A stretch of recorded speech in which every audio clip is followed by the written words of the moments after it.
Welcome to the Biltmore Church Podcast. Our church exists to glorify God by making disciples of Jesus who reach up, reach in, and reach out. And this podcast is a resource that's hopefully going to help you do just that. We're in week 4 of our new teaching, I guess it's not new anymore, our teaching series called Ask Me Anything, where we're diving into some of the toughest questions that maybe you have about the faith, maybe the culture is asking us when it comes to our faith in Jesus. And we're going to get to as many of these questions as possible.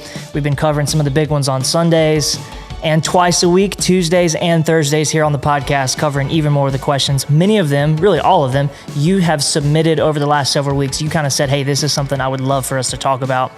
And we picked some of the big ones. Quick introductions before we jump in today. My name is Christian Cooper. I serve on staff here, and I'm here today with our lead pastor, Bruce Frank, who's growing the goatee back out. It's time. It's getting cold. Getting colder. Time to get it that out. That time of year. And also with Tyler Frank. Also, Tyler Flores. I got ahead of myself. Do not redo that. Keep that in there. Tyler Flores, who also has great facial hair. And he's our production director. Looking forward to jumping in with both of you guys today. You looked at me so offended, like you know what my name is and you didn't get it right. But yeah, Pastor Bruce, you did a great job on Sunday teaching through question number 4, which is how do faith and politics mix? What a fun one. You get to anger everybody and make everybody happy throughout the message. And today we're going to spend some more time on that topic, giving even more handholds, even more application steps for people, and maybe covering some questions that are related to that. But before we get into some of those questions, just want to go back to some Sunday recap and ask if there's anything big that stood out from Sunday for you in prep and delivery of the sermon. Tyler, anything as you were hearing the message that stood out from Sunday?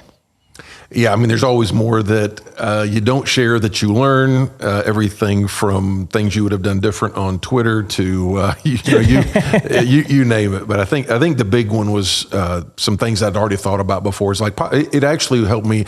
I'm naturally averse to politics, so my deal would be to actually.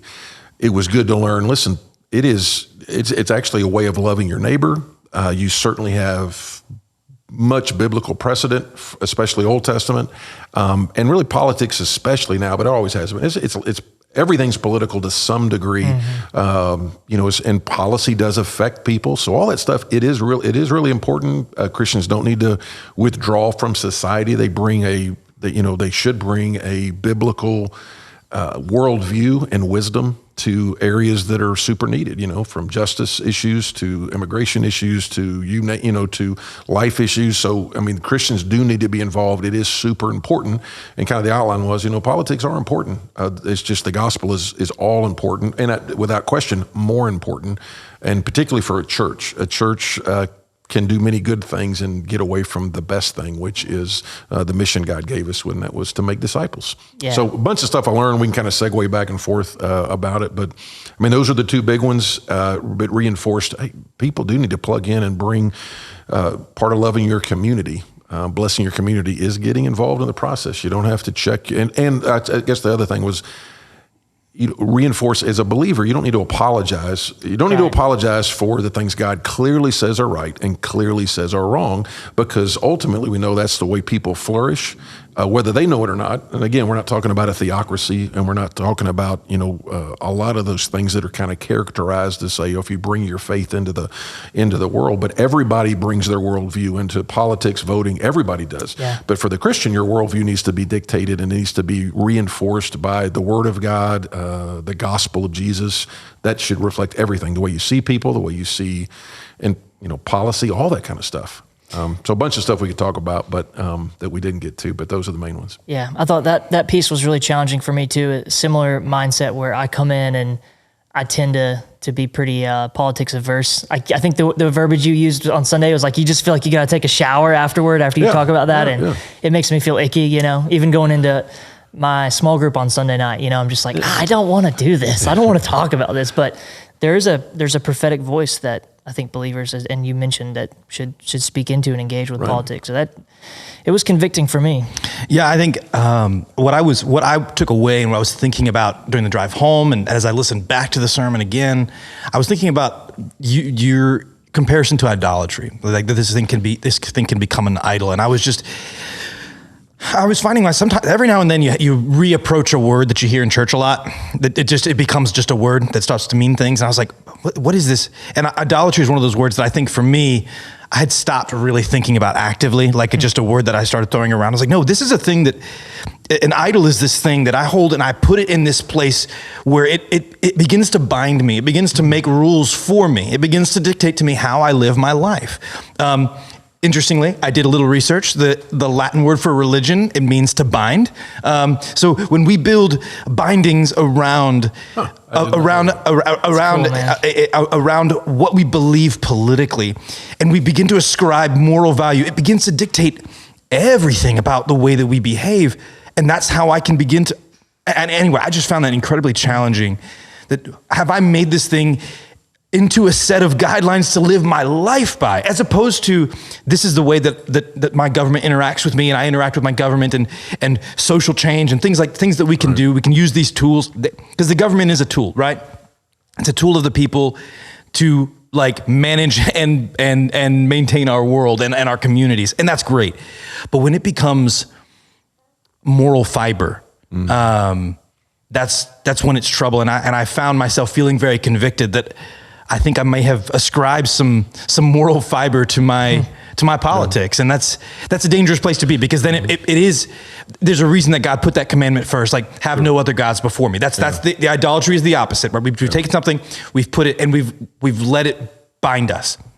Yep. No, that's good. And again, there's two ditches you can fall in, and that's what we tried to explain. I mean, one ditch is I'm not going to get involved in politics at all, right. But part of being a missionary in the world, part of being an ambassador for Christ means you can't just, go into your holy huddle and wait for Jesus to come. And we swim in the culture of politics. I mean, everything from, and it's not just 24-hour news, but I know since that kind of came about in my lifetime, there was a difference. Now I was young, but I'm just saying it used to be you had to have news, and you typically had like 15 to 18 minutes of news, most of which was local, some of which was national. Right. Then you had weather, then you had sports. You had like basically 30 minutes of news. So they put the big stories up there. But now with 24-hour news, they can repeat some, but it means you've almost got to create the news. And the easiest place to create it for sure is politics, because you always have judicial stuff going on, legislative stuff going on. You always have, you got a president, you got stuff all. So that is where we swim.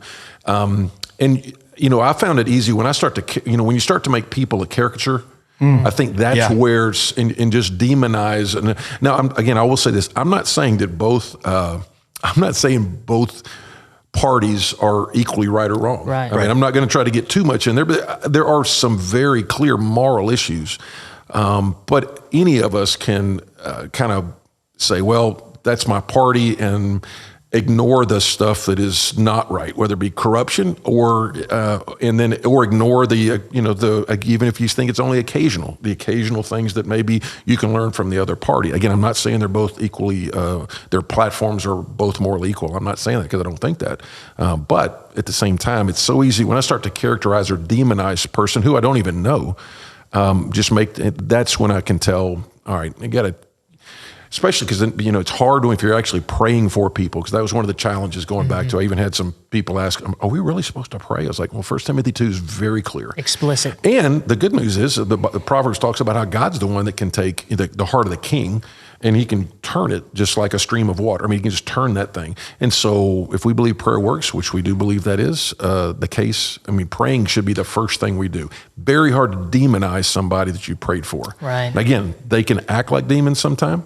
And it is a dirty thing, but part of being involved in it gets less dirty if you put good people into leadership positions. Because, I mean, how many proverbs are there talking about? Listen, you have bad leaders, the people mourn. You have good leaders, people rejoice. I mean, all those themes are. I mean, our citizenship is in heaven, but and that's where our passport needs to say citizen of heaven. But this is where we are for some number of years, and we want to be a blessing to the people.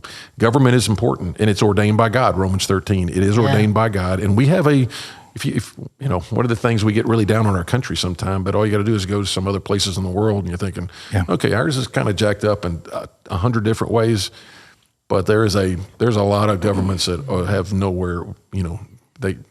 We're blessed people in many ways. Don't take it for granted, but we're blessed. Some of it's riding on the shoulders of maybe a day's gone by that you got to fight for. So can I ask you a question? Like pose a hypothetical. So, because I think we'd like to, it's easy for me to paint the world into dichotomies, but a lot of times people find themselves not feeling one way or another. So let's say that I'm just a person who, I read some news, like I keep up with what's going on. I read the newspaper. Maybe I don't watch Fox News. Maybe I'm like, that's a little too heavy for me. So I just read some news. I try to keep up. Right. So in a sense, I'm not apathetic about it. I'm keeping up with it, but I've not made a religion out of it. I'm just sort of in the middle of the road. I care enough to vote. I vote in the major elections, but I'm not out picketing, Right. And I'm also not voting. I'm not living in that space either. Right.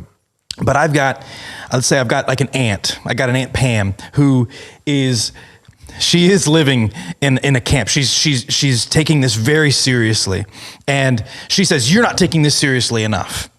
You're not taking this seriously enough. And you are the problem." How do I, in love, approach her? I'm living in sort of a middle space. Sure. How do I, in love, approach and engage if she disagrees with my stances? But I'm just like, hey, I don't think this needs to be a dividing point, but she does. Right. She does feel like it needs to be a dividing point. How do I deal with Thanksgiving with her? Good luck. No, I was just the one that I was reading earlier touches on that a little bit. So when it comes to politics as a whole, there's a great verse, 1 Peter 3, verse 15. It says, "In your hearts, honor Christ the Lord as holy." So that's what we want to do. "But always be prepared," or being prepared, "to make a defense to anyone who asks you for a reason for the hope that is in you, yet do it with gentleness and respect." So I think the first thing when it comes to politics is, I think it is good for the believer to be informed. And it doesn't take a huge amount of time, but it does take a little bit of time. And usually not a great one is to maybe just read two sides of the same thing. Maybe you try to read the primary source sometime. There's no way, heck, our congressmen don't even read the legislation, so you're not going to actually read the legislation. Right. But you can at least be informed about, especially some of the core matters because it's very hard to get the facts right now. You have to go and you have to dig down and get some of the facts. And then I would just say treat her with, you want to treat her with respect. Even if there's a particular, like a movement or something that is very antithetical to the gospel, you still you can respect the person. You can kind of reject the movement, you can respect the person. So, there'll be some, part of the deal doing the politics was Thanksgiving is on the way. And there are some, again, this is the part that didn't have time to explain. Sometimes you can draw a direct line from policy to a biblical principle. Sometimes you can. Policy meaning legislation, but right. And I've got one of my brothers is a politician, so he and I've talked about this at length. But very few times is legislation clean, and it's very easy that's why I'm not going to come. The news is always calling and saying, "What do you think about this legislation?" Whether it be gun, they used to, they don't anymore because I'm like, no comment, unless it's something that's a clear one, like. Obviously, we put something out with like Roe v. Wade. But when it came to other stuff, I'm like, I can give you a principle, but as far as the legislation is always messy, oftentimes based on our system filled with compromise. And so in our day and time, if you are going to go whole hog into a policy position, you better know it. Whether that be about anything from immigration on. But I think for you, Tyler, you know the word real well. And I think staying calm, talking to your aunt and asking questions. And I think if you have thought out your belief system on why certain things are right or certain things are wrong, then a calm, what's the Proverbs 15 says, a gentle word turns away wrath and a harsh word stirs up anger. Yeah. I think that's true. There's very little dialogue today. Yeah. Very little dialogue that goes on. It's very tribal. People have gone in their camps, and whether it be Twitter or whatever, if you're not part of my tribe, if you're not part of my group, and those circles are much, much tighter than they were even 10 years ago, right. 8 years ago. I don't know if that's a social media deal or whatever, but there is not much discussion. But I think with family, you want to try to at least discuss instead of just go to your corners and eat dessert at different tables and say, well, you're a liberal or whatever. I think let's talk about why do you think that way? Well, have you thought about it this way? Very few people are argued, but some facts sometimes can change people's minds. I was thinking a lot coming out of Sunday's message. I just felt the fruit of the Spirit kind of rolling around in my head a little bit, something we talk about a lot. One thing that often gets overlooked is right before that in Galatians 5, you have the works of the flesh. And some of those, I won't read all of them, but just to read some of them, idolatry, enmity, strife, fits of anger, rivalries, dissensions, divisions. How easily do those often apply to the political landscape we're in? And Paul's not antidote necessarily, but his contrast to that is, hey, fruit of the Spirit, man. Love, joy, peace, patience, kindness, goodness, gentleness, faithfulness, gentleness, self-control. Boom. And the fruit of the Spirit typically doesn't get as many clicks as these are the flesh. I mean, Twitter does not reward. Very few doesn't reward self-control. Yeah. It doesn't reward that. It vitriol, all this kind of stuff. And so I think for the believer, that's one of the ways to be distinctively different. I think you can be super different now just by not complaining when everybody else is just complaining, and not pigeonholing people to say, there's the enemy. That's not the enemy. I mean, oftentimes as a person, I can't remember your testimony, Tiflo, when you came to Christ, but having come to Christ as a late teenager, I still have some thoughts that I remember to some degree what it was like to be lost. Right.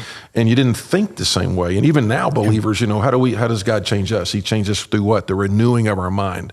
And so part of the deal is I could be, when it comes to going back to that original, I could be wrong on a policy. I could be wrong. I mean, take, for example, there are principles like, let's take healthcare. I mean, very few people are like, I don't care what happens to people. They can die in the streets. I don't care. Very few people. But when it comes to the policy of how do I get that done in the best way? That's a good example. I mean, there's so much room. I don't know how that works. When you can take that with almost anything. What's the best way to? One is what, and one is how. So, and that's part of that deal. Tell me, and a lot of times people don't really know the facts. So I would say if the aunt's coming over and her big deal is this, might be worth 25 minutes of just reading the facts.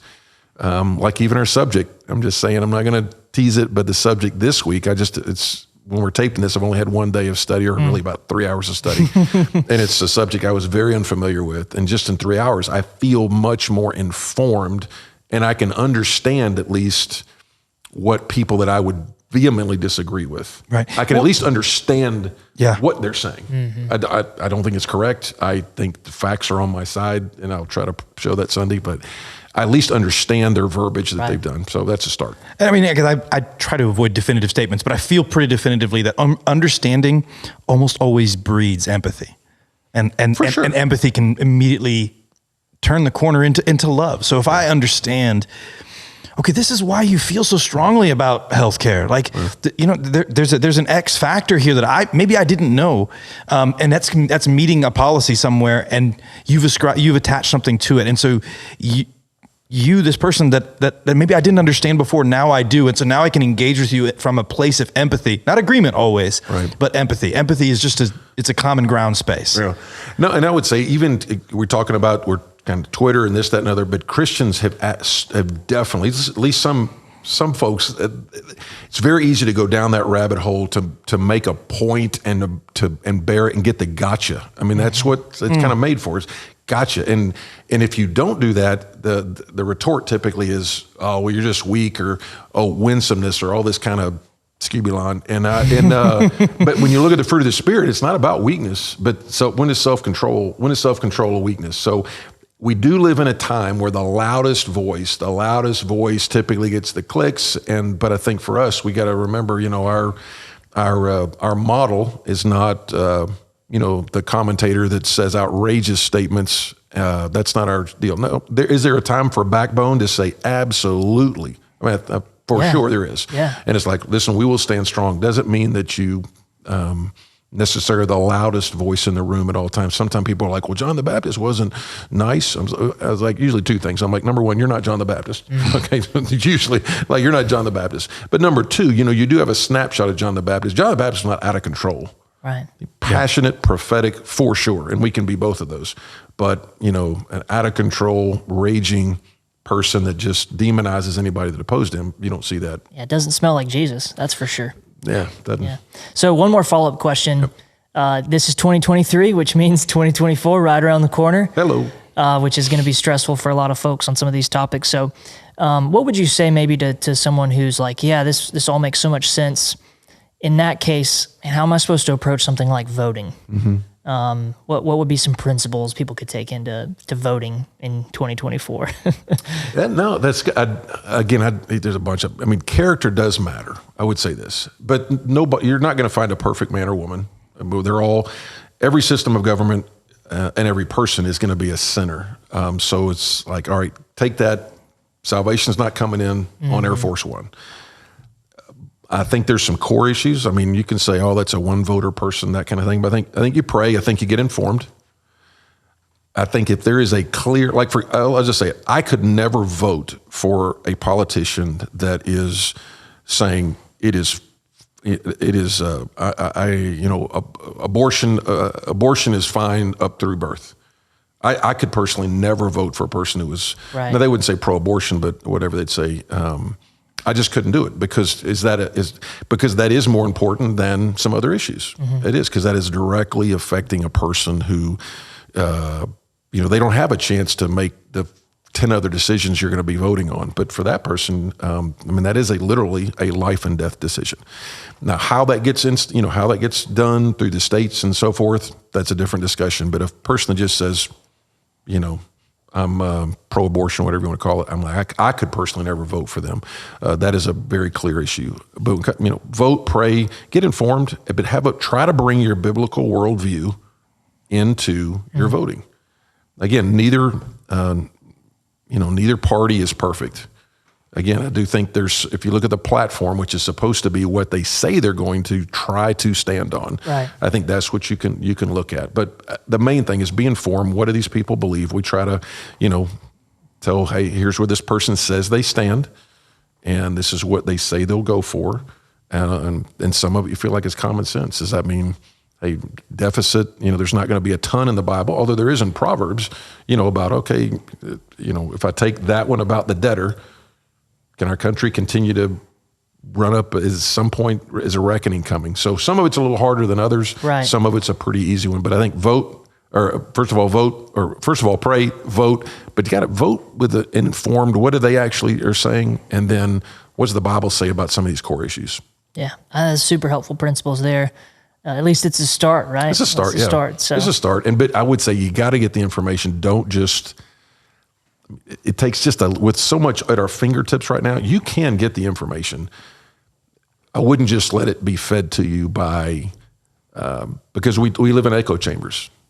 Try to get it from maybe a couple different things to get the facts, but try to form your opinion based on the facts, not on the vitriol. Absolutely. That's what I've tried to do. Yeah. And sometimes that means listening to people with a different, I think that person's crazy, but I'm not going to take any cues from the View. But I'm just saying, you try to at least try to find some people that might say, here's another, even talking to your aunt, can you give me the logic behind this? Yeah. Hypothetically, at least. Hypothetical Aunt Pam there. Yeah. Are you listening? Okay. I want to say something. I don't think Aunt Pam's listening to our podcast. Oh, so it wasn't as hypothetical. Okay. Well, that's fun. That's fun. Hey, very helpful principles there, Pastor Bruce. Thank you for speaking in even more to a difficult topic than you did on Sunday. Hopefully that encourages you and blesses you as we continue in this series. I know you mentioned already, but we're going to be jumping back into another big one this Sunday. This is the elephant in the room. The elephant in the room. That's a good way to put that. It was by far the number one topic. Yeah. Number one question. So we're going to be jumping in. You're not going to want to miss out on that one. Join us this Sunday. We're also going to be back on Thursday for another podcast episode covering a question that's semi-related to this one. I won't let the cat out of the bag and just kind of leave it hanging there for a little bit. But we'll see you guys this weekend. As always, you're loved and sent.